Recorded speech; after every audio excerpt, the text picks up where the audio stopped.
Okay, we are on. Salamastarbe. Hello, everyone. Welcome to our regular session with Pamela. Pamela is going to talk about using authentic texts of literature to teach the lessons. Pamela, welcome.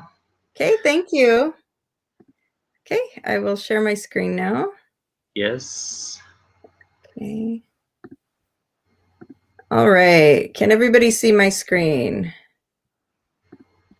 Yes, it's on. Great.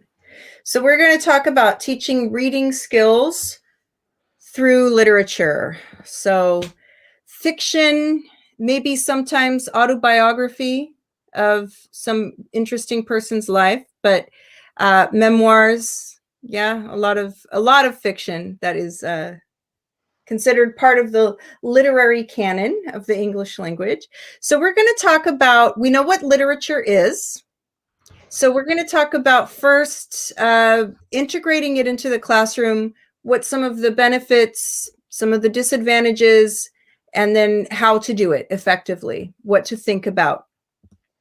So what are the advantages of using English literature, English language literature in your classes? Well, first, it's authentic material. So as I mentioned several times before, using authentic materials also has some advantages and disadvantages, but it's always great to have exposure to the language used as it is used in writing. Used as native speakers of the language will be consuming it. So again, we want to have a good balance of when we're in class and using the instructional texts we have that are specifically written and designed for students. So understanding that native speakers are not going to be reading these texts, knowing that you have a balance between that and authentic materials that native language speakers are actually going to be using, and what they will be reading and how they understand those things and how they interact with them and use them. So authentic material is always great to put as much into the class as you can, as is beneficial for your students, so that they are used to the English language as it is used in the world, as native speakers use it. It also is great for development of reading skills and learning new vocabulary. So I was a really big reader as a child. I read a lot of things. I read above my reading level. I read, I wanted to be in a competition with my friends. Can I read something more advanced? Can I read a bigger book, a longer book? And I learned a lot of new vocabulary just by reading, because you understand new vocabulary in context. As you're reading, you figure out what these new words are, or sometimes I did go to the dictionary. I was like, what does this mean? Oh, that's what that means.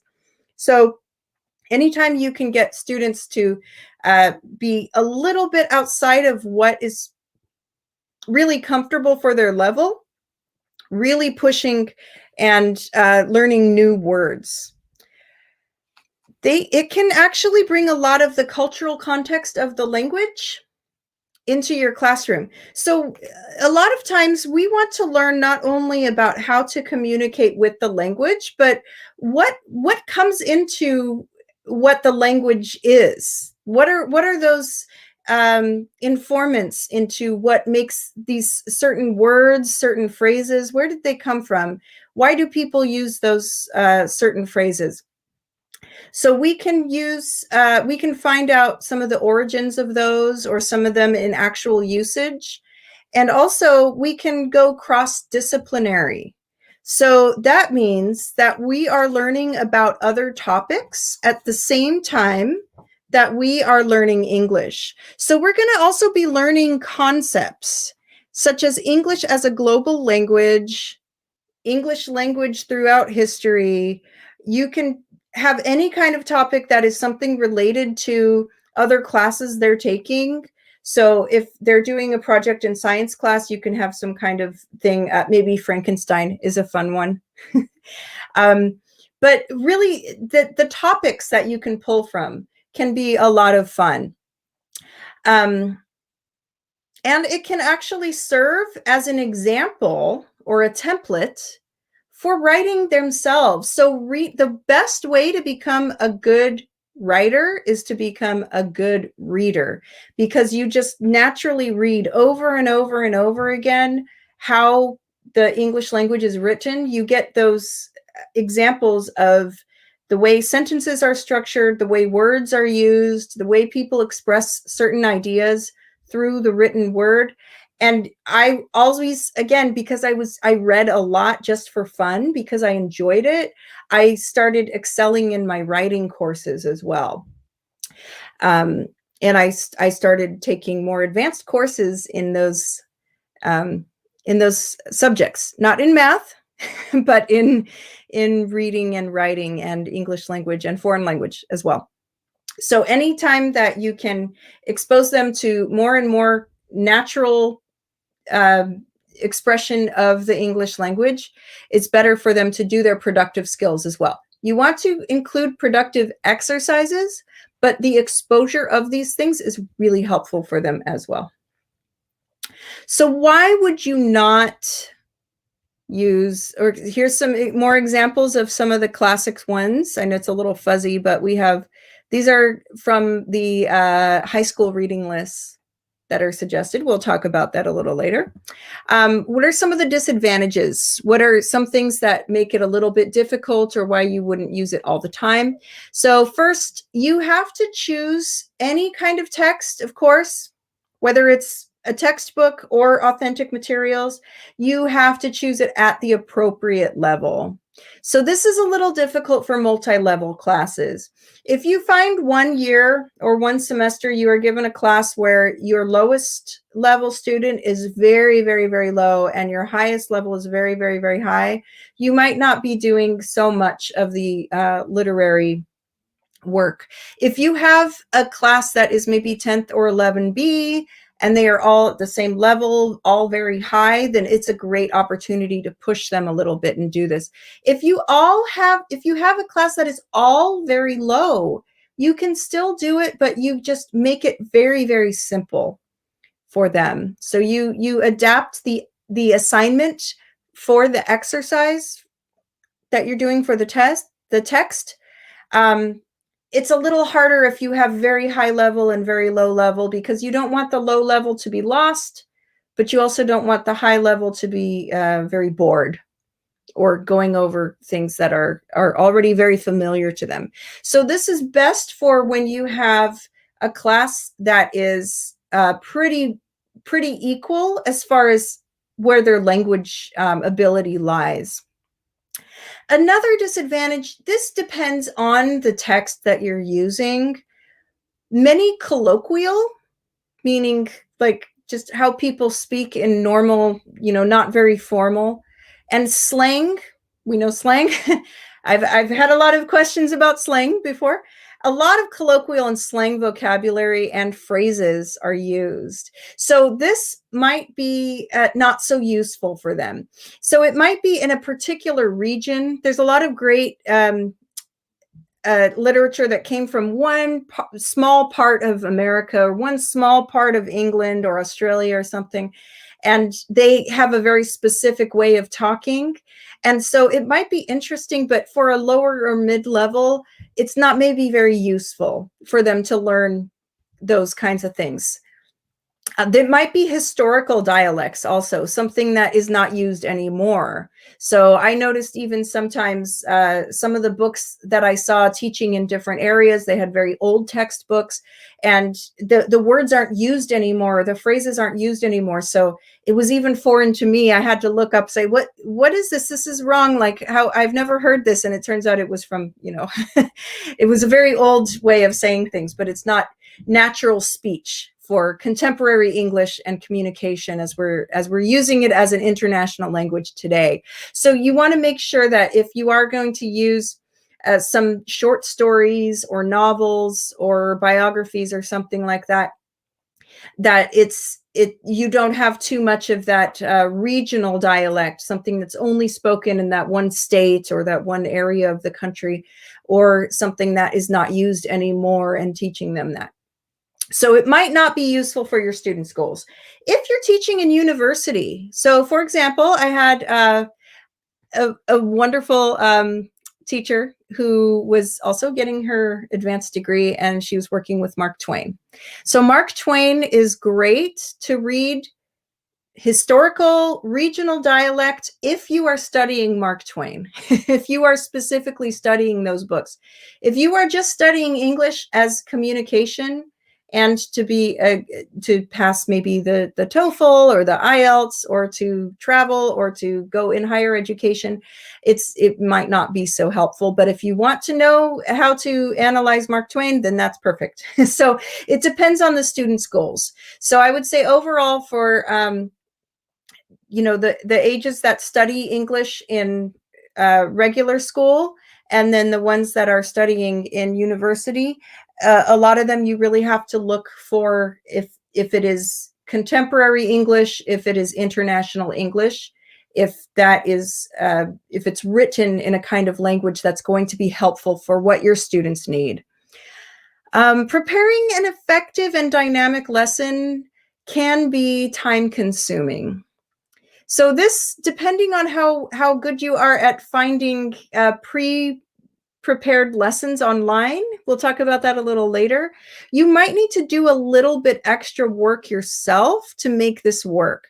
So you might have to adapt things, you might have to rewrite, you might have to simplify, you might need to do supplemental research yourself.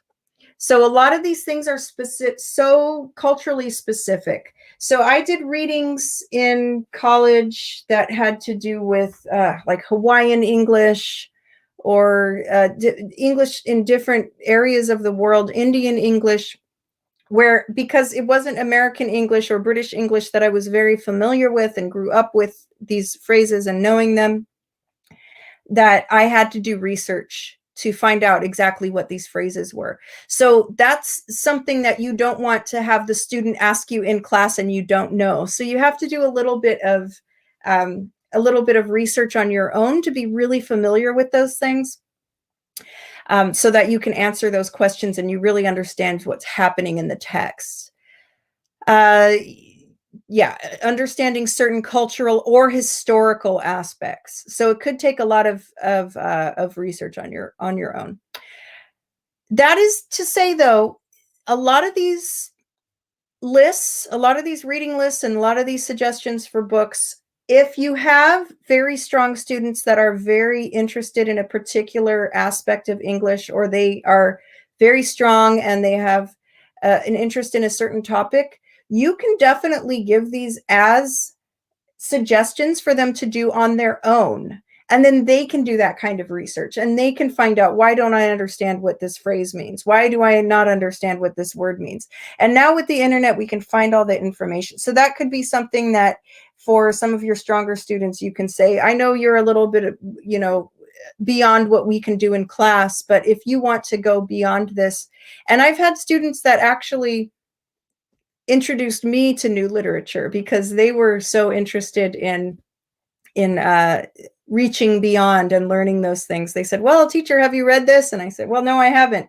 And he said, well, this is what I got out of it. And you can, I've actually borrowed books from my students in English literature that that I hadn't read before. So it's something that is accessible as long as they are really interested in looking for those things for themselves. So it can take kind of a lot of work to do if it is outside of what you really understand culturally and what is historically relevant.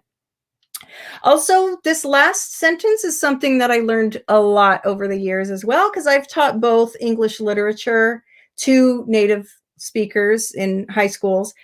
It's a different subject than English as a foreign language. So you're teaching different things, and you really have to understand how those are taught differently, what the different objectives are. So to teach English literature, we're teaching culture, we're teaching history, we're teaching about how the language has changed over time. We're teaching about how a writer wants to express themselves through different metaphors, similes, symbolism, mood and tone, and all of those things. That's very different from teaching a language as communication. So us as English as a foreign language teachers are teaching how to speak and write and understand written and spoken English in a way so that you can communicate anything you want. So it's not so much about the history or the culture, but more about just the communication. So we want to integrate a little bit of the history as far as the topics that you're choosing. But remember that your main goal is to teach communication. It's to teach how to use the language. So if you're getting to the point where you find that you're just doing reading and trying to understand what it says in the text, then you're not really focusing on those productive skills. So also remembering what your role is as a teacher.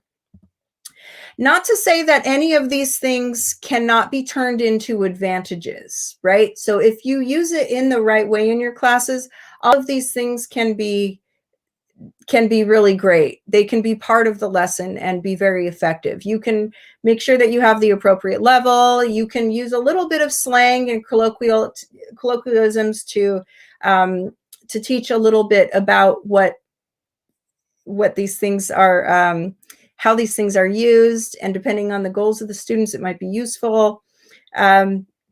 If you put together a really great lesson that you can use for a whole bunch of different classes, then you don't have to do that much work. Or if you only do it once a month, maybe you have a lot of work, but it's only once a month.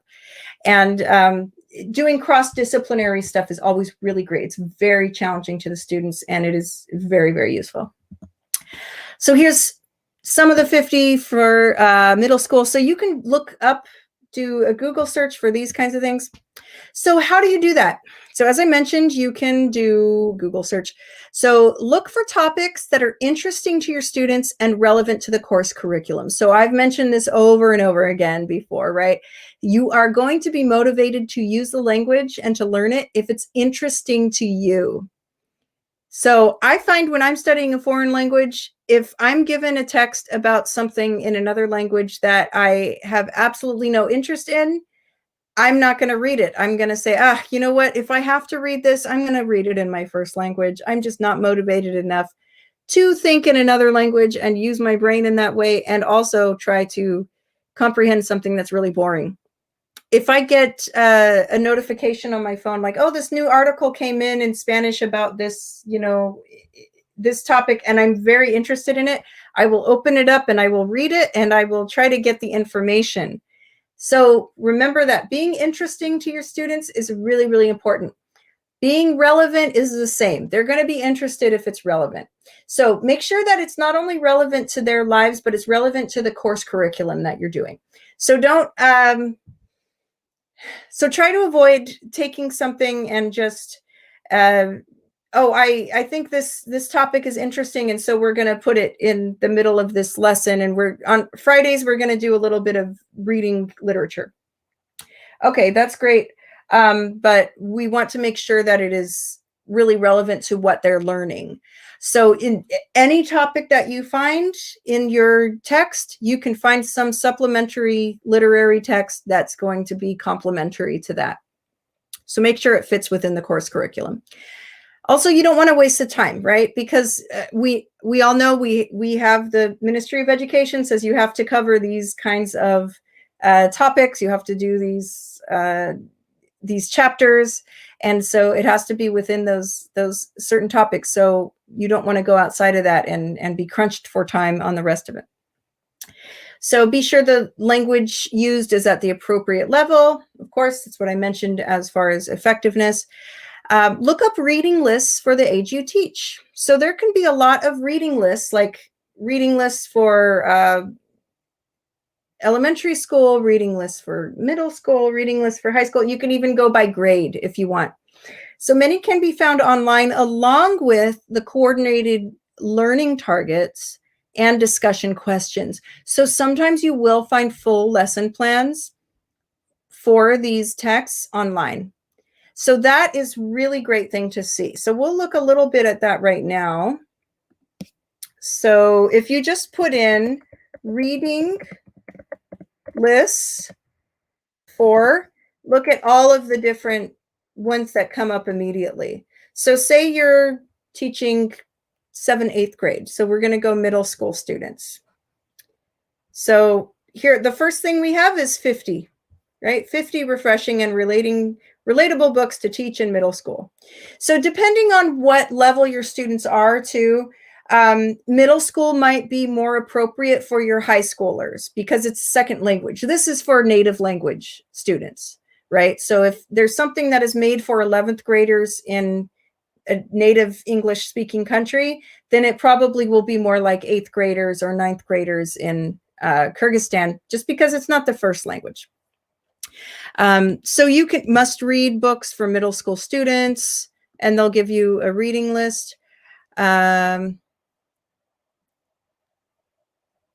they'll give you a couple of them here, 9th grade reading books aged 14 to 15. You can also go reading lists and lesson plans.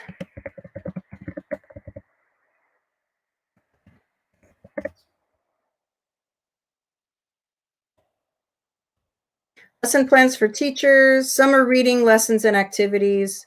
So if you just learn to put those specific words, best middle school novel lesson plans ideas, 900 plus middle school reading lesson ideas.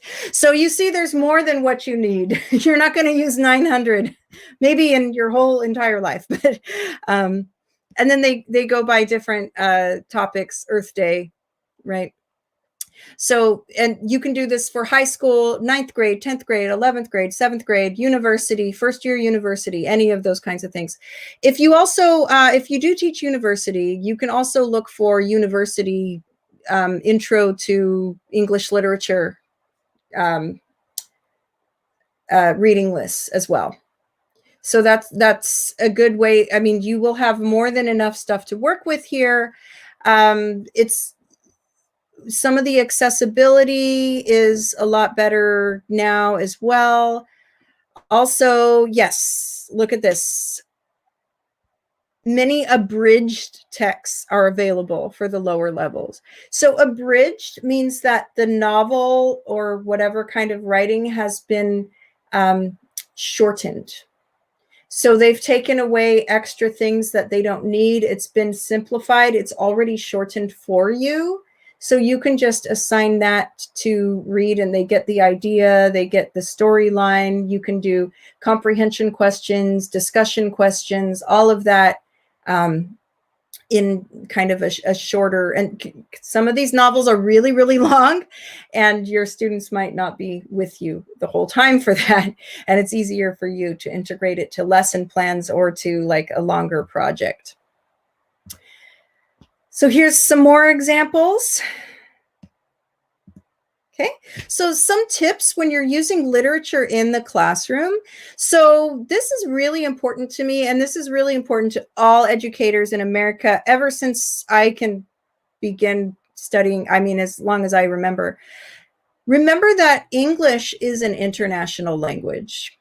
So be sure to include literature and voices beyond England and the USA. So English is an international language, and many works are published from the 67 nations that have English as an official language. So if you think about that, 67 countries around the world have English as their official language. And many others have it like as a sub-language, like it's something that a large population of their country speak and communicate well in. So include those voices as well. There's a lot in all of the continents that will be publishing, and a lot from America. I remember reading stories from Hawaii. There's indigenous people there that have their own stories. And we saw on here, Sherman Alexie, The Lone Ranger and Tonto Fist Fight in Heaven. I think that's the one. It's very fuzzy, but he's a Native American Indian, And so he spoke about his experience on reservations in America. And if that's something that's unfamiliar to you, look it up. It's very interesting. And those are very interesting stories. They're also in very clear, simple English. I would recommend those books from Sherman Alexie a lot. So different, and I took a lot of Asian American studies, Chinese American and Japanese American experiences. There's a lot of, there's just so many different, the Godfather is about Italian American. There's different voices that you can find in English. That's beyond something, I mean, Mark Twain is great, but beyond the typical ones that we know of, like just regular, what we call like white America. So look beyond just that. There's also, Australia, India, Nigeria, South Africa, Belize, a lot of different countries in Europe that speak English, publish a lot in English. Another thing is short stories or excerpts are appropriate for individual lessons. Well, you can include reading chapters of a longer text over time and dedicate maybe 10 to 50 minutes of class time per week. Like I said, maybe on Fridays, you all spend the last 15 minutes of class reading and discussing what is happening in this particular novel. So if you want to cover something longer, do it over a longer period of time and break it into chunks. It's also less work for you over time because you only need to plan a little bit for every week.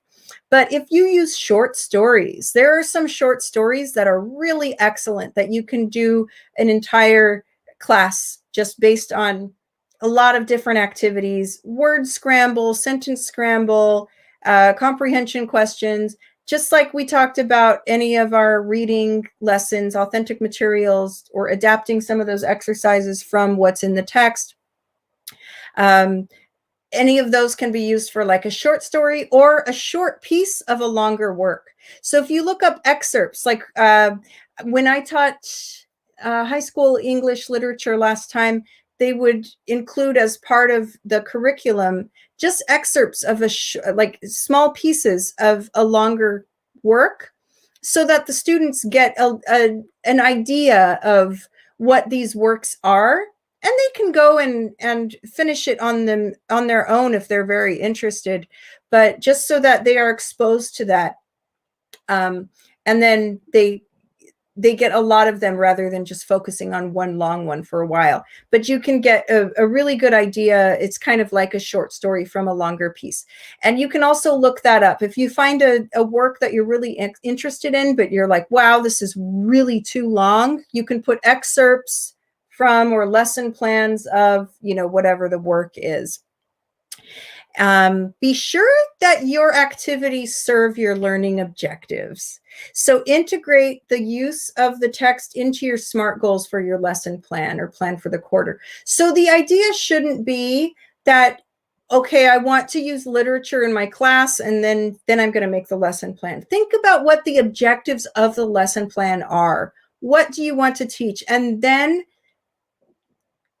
find the text that was going to help you achieve that. So as I said, this is English as a foreign language class. This is a communicative class. This is foreign language acquisition. This is not a literature class. So the literary aspect should be secondary, and it should serve the purpose of teaching them how to communicate in the language and how to strengthen their skills. So make sure it fits in the SMART goals. So if you are using, just ask yourself, check through all of that, ask yourself with those the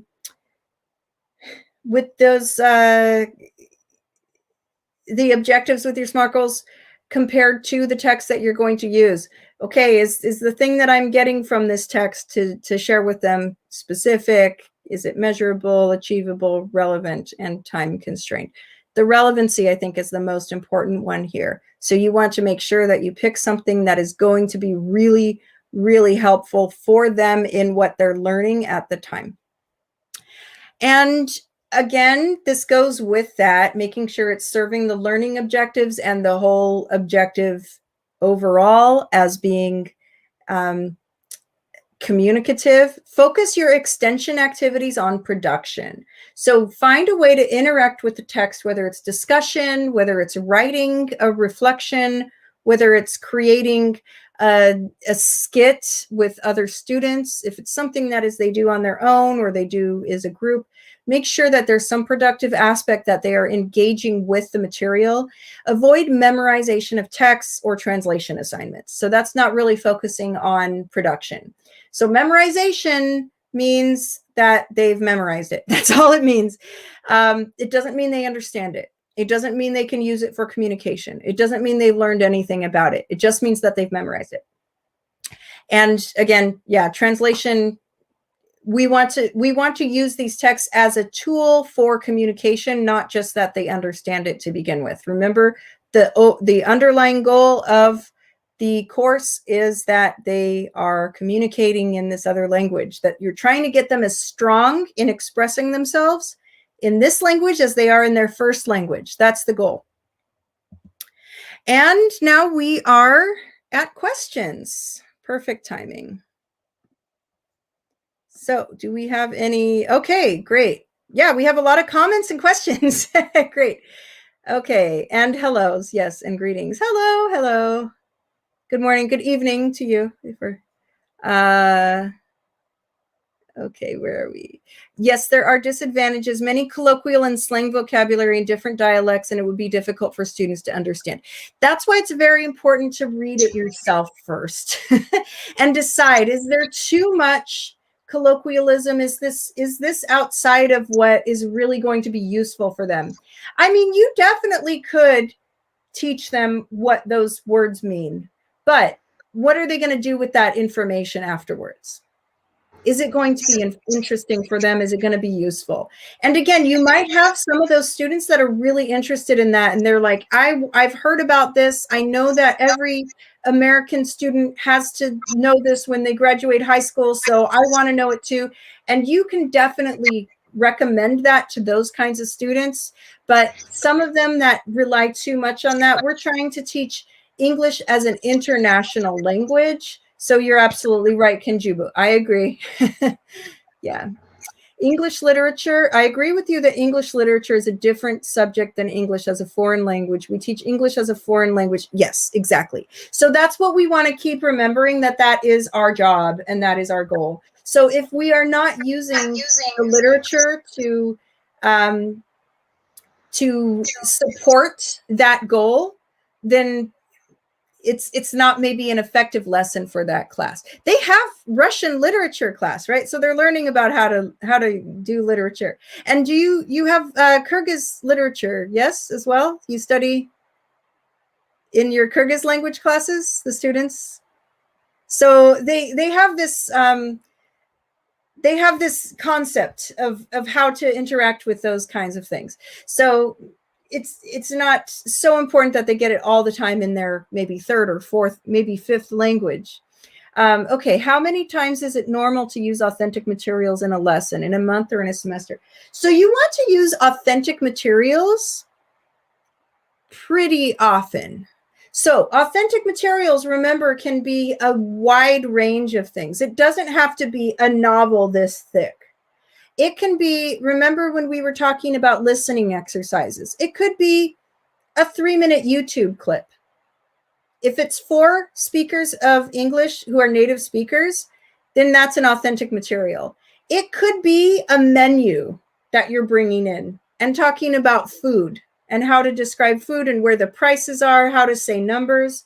That's an authentic material. So you want to do it pretty often. You definitely want to do it more than a semester. So anything that is made for consumption of native speakers of the language, you want to bring those into class and have fun with it, but it doesn't have to be literature every single time. As far as literary, like this kind of thing, it depends on what your students' goals are, what their level is, how many students in the classroom. I mean, when I taught 10B and I had 10 students in the classroom, I could easily do a literature project that we just did the same thing for the whole semester, and we worked and developed. If you have 30 students in a 7A class, maybe you don't do that. Maybe you do it twice a semester. So you really have to find out, trust yourself in what you think the students need. There's no one great answer for that. Great. Oh, hi, Emily. Awesome. I'm glad that they teach Kyrgyz literature. It's amazing. And I want to learn more about it myself if I can. Okay, so if anybody has any more questions, they can write, or Manas, you can give your questions that you share with the groups. Pamela, thank you very much. Can I give you my question? Yes, of course. You mentioned about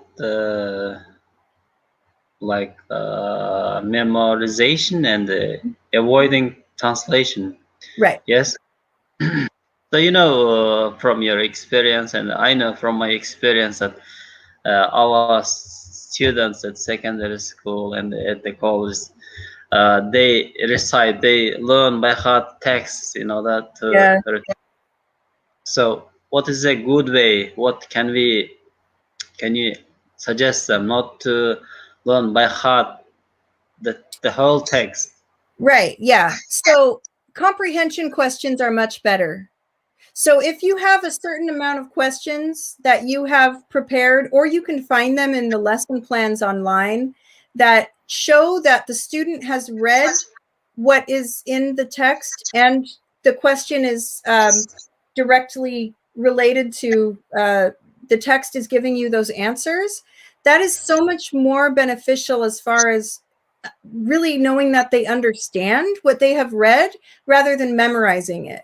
So, for example, I could give you a paragraph in Spanish. I can give all of you a paragraph in Spanish right now, and you can memorize it because you can read it. It's in the same alphabet that we use for English. And I can tell you next week, I want to hear everybody memorizing, and we can spend the entire time. I say, okay, you memorized it. But did you understand any of the words? If you didn't understand any of it, then it's not really a beneficial practice. So we want to make sure that there is comprehension, that if they're reading a text, they understand and they can answer questions about it. So if I asked you, oh, what did you think about what this character did? Or what the character said to the other one? Or did you think that was true? Or do you think he was lying when he said this? Those are the kinds of questions that will show that they really understand what is happening in the text. So those are more effective if you're talking about communication and learning communication. Okay, it means that first the learner should comprehend, understand. Yes, the text. right, yeah. So there might be, again, pre-teaching of vocabulary or phrases. So it might be your job at the beginning to figure out what you didn't really understand, and then checking that and saying, oh, okay, well, maybe this will be new to the students. I'm not really sure about this. Or knowing, I remember this was new to me until last year. And so I want to make sure that the students are really familiar with this. So you pre-teach maybe 7-10 words from the paragraph. And then as you read along, ask comprehension checking questions. And then you find out how they understand, and then have a little bit of discussion. And that's how you check that they understand something, not just by memorizing the text and repeating it, because it doesn't mean that they understand the words that they're saying. It's just that they're saying the words. Mm-hmm. Thank you.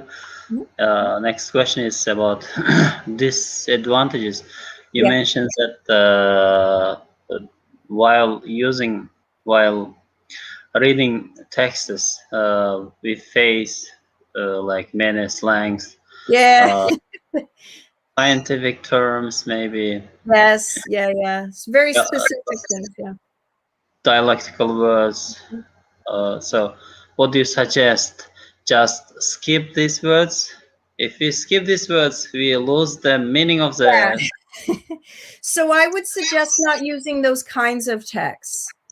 I would suggest using a different kind of text that doesn't use those. So writers like Mark Twain and John Steinbeck and some of these other ones that are that really write in the way that people spoke at the time, like with a very thick accent. It's not spelled in the way that we spell words. So I would say even those are on the list of reading. That, remember, this is for native speakers and this is for English literature class. So this is something to be aware of. I would choose something more like, as I said, Sherman Alexie, or some of these other ones that are a little bit more contemporary, some short stories. So even though it is science fiction, Ray Bradbury had, Emily, maybe chime in here a little bit, give some of your ideas if you think some of these are good or if you have other ideas, because I know you have a lot of literary experience as well, that are very clear, and they're written in a clear, very easily to understand and kind of standard language. So it's a lot more similar. It is for native speakers, but it is for the masses to really understand very, very clearly. So make sure that when you are reading these kinds of things that they make a lot of sense to you. If you find things that are like, well, this is very misspelled or this doesn't make sense to me, then maybe it's written in a very strange dialect or region. Also, make sure that the things are not too old. If you want to maybe choose and stick with 20th, 21st century works. Okay. One more question, last maybe. Sure. Is it okay if we like use some short stories, maybe some abstracts from the novels, stories, yeah, even if they are not in our school curriculum, school yes. program? Right. Most of these things will not be in your school curriculum, but you can find something linked to the topic. You can be very creative in how you link it. It could be a critical thinking question that you say, oh, now that we've thought about this, let's read this thing. Yeah, Emily. Yes, Ray Bradbury, right? And very easily understood in modern, contemporary speech, very interesting, sparks a lot of different questions. So yeah, anything that is going to spark discussion, that is going to inspire discussion and those critical thinking exercises, you can apply it to your curriculum. You just don't want to do it like to, you don't want to have something where you are talking about something that is very, very different. And the students are like, why are we reading about this when the whole test or the last thing that we're, yes, Shirley Jackson, excellent. Yeah, she has some great short stories. There's also things that we read in English literature class that were translations of other things, but they have become so popular in the English language. Something like the Necklace by Guy de Maupassant. There's been other ones that I'm trying to think of what. Oh, so things from like the Arabian Nights. Those are so much fun. And they have, a lot of them take place in Central Asia. Jhumpa Lahiri. So yes, thank you, Emily. Awesome. Yeah, a lot of different voices and different, even, from different countries that we read translated into English a lot. That can be a lot of fun, and you can find some link into the curriculum, but they're most likely not going to be already in the curriculum, not based on what the text that I saw that we were using, whether it was the original Kyrgyz text or the Oxford Learn that I was working with. So you would have to do the work to bring it on your own. A lot of these places online will provide them for free. You can find PDF. So now with the internet and our connectivity and technology as it is now, you can find very easily like a lot of short stories, a lot of novels, a lot of excerpts online, and you can just send them to your students and have them read them at home, or they can read them in class on their notebooks or on their phones at the same time. So it's all accessible. There's a lot of things that are accessible nowadays. Even now, I'm finding some people are sharing short stories and short books on YouTube, and they're filming the book. And so you are reading it as you are just watching the video. It's great. So you can, these are things that people are sharing because they have them. Okay. Thank you very much, Pamela, for your presentation. Interesting. It was interesting discussion. Yeah, we could definitely spend a lot of time on these kinds of things and do like example lesson plans and stuff. But this is just a first idea for doing that. And remember, I'm always open to, if you want to run a lesson plan by me, or if you have particular questions or recommendations, you know how to contact me. So yes, please do. Thank you very much.